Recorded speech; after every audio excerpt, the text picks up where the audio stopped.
What's up, everybody? You know what I mean? I'm here to talk about some topics and some things that don't really make no sense, because like people been programmed so many years, you know what I'm saying, to believe a certain thing that really don't exist. But if it does exist, it's because people put it into existence and put it in your minds. So I'm going to talk about a little bit about history and a little bit about how we are today as a society and why these things are about kind of everything that eluded from back then to what it is today. For example, America said it was discovered in 1492 by Christopher Columbus. Now, how in the world you gonna discover America when there was people already living here? See, he didn't even come to the United States. He came to the Caribbean islands and some parts of South America in 1492. His voyage was that he was supposed to go to India, but he believed that the world was round because he read in the Bible somewhere that it said that the world was a globe. You know what I'm saying? It says it in Isaiah. Can't quote you the scripture, but you could Google it and find out for yourself. But make a long story short, he had a little bit of Jewish in his background because he was an Italian working for Spain, you know what I mean? So he, you know what I'm saying, all in Europe and everything like that. So he spoke more than one language, but he believed the world was a globe. And he remembered the story about the Vikings crossing over and getting to this piece of land over here. So he didn't believe the world was flat. So, right, make a long story short, he took 100 men on each ship, 300 men he got alone. There was another guy named Diaz. He was from Portugal. He was going to India to do trades, but he was going down the coast of Africa. But everybody said that was a long route. So make a long story short, so he headed west, and he knew that he'll get to the east. But then he found then this great continent was here already, that people already existed, that lived here, people with brown skin or dark skin, black skin, whatever you want to call it. They was here already.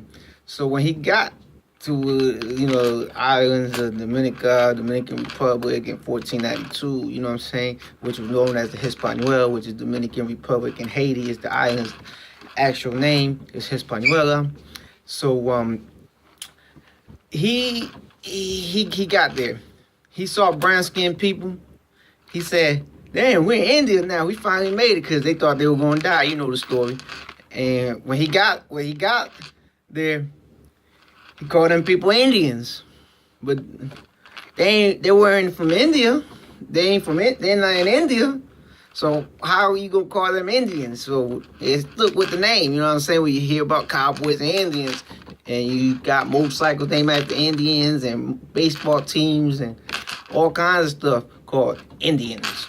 Well, the Indians in India getting all the credit then because they the true Indians. They from Asia. They from India. So he called the whole Caribbean the West Indies. You got Jamaicans and Trinidadians and everybody identifying themselves as West Indies. You got Puerto Ricans, got Cubans, Dominicans, and everybody else that has a Spanish-speaking tongue, Hispanics, which we know that the island of Hispaniola are the Hispanics. If you technically, or somebody from Spain, but they don't call them a Hispanic, they call them a Spaniard. So technically, there ain't really no such thing as a Hispanic. Another thing is Latino. Ain't no such thing as a Latino because the word Latin, you know what I'm saying, are the roots of the languages that many people speak in Europe and was brought over to different countries when they can't put their flags. They brought their tongues in their language and they called them folks, whatever. So just check it out. Italian, Portuguese, so-called Spanish, because there's like actually 4 different languages in Spain, called Electo, Diego, Castellano is the one that the Puerto Ricans, Dominicans, and everybody else speaks.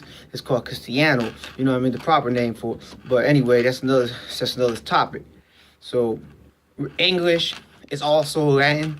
So pretty much, if you speak English, you speak French, you speak German, you're Latin then. So you could be a Latino too. So make a long story short, you name a certain origin of people, and you consider them to be Hispanics. You just consider them to be Hispanics or Latinos. You consider people to be white or African American or Negro or color or such and such names that they had to come up with. You start to divide the people.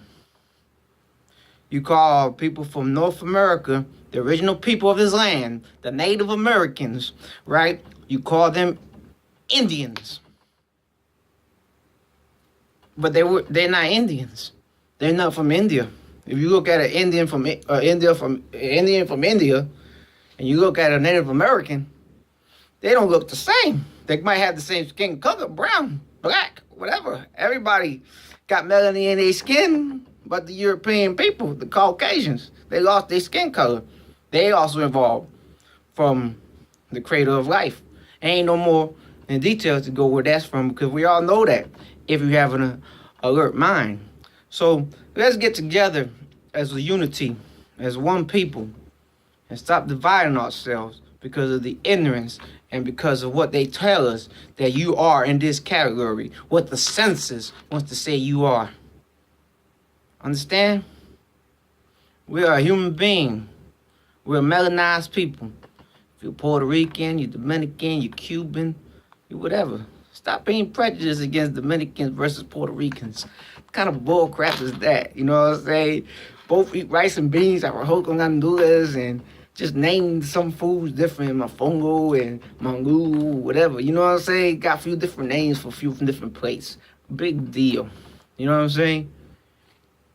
People, when you're in your foreign countries, you do not put down on an application Hispanic, Negro, or white. They don't ask that stuff. They ask that only here. You know why? Because they know how to mess with your brain. You see, they get you up here and they change your whole thinking. That's what the movies do. That's what the commercials do. That's why it's called marketing. You're a marker who you are. Ain't nobody want to be black. Ain't nobody want to be something else that they've been discriminated for thousands of years.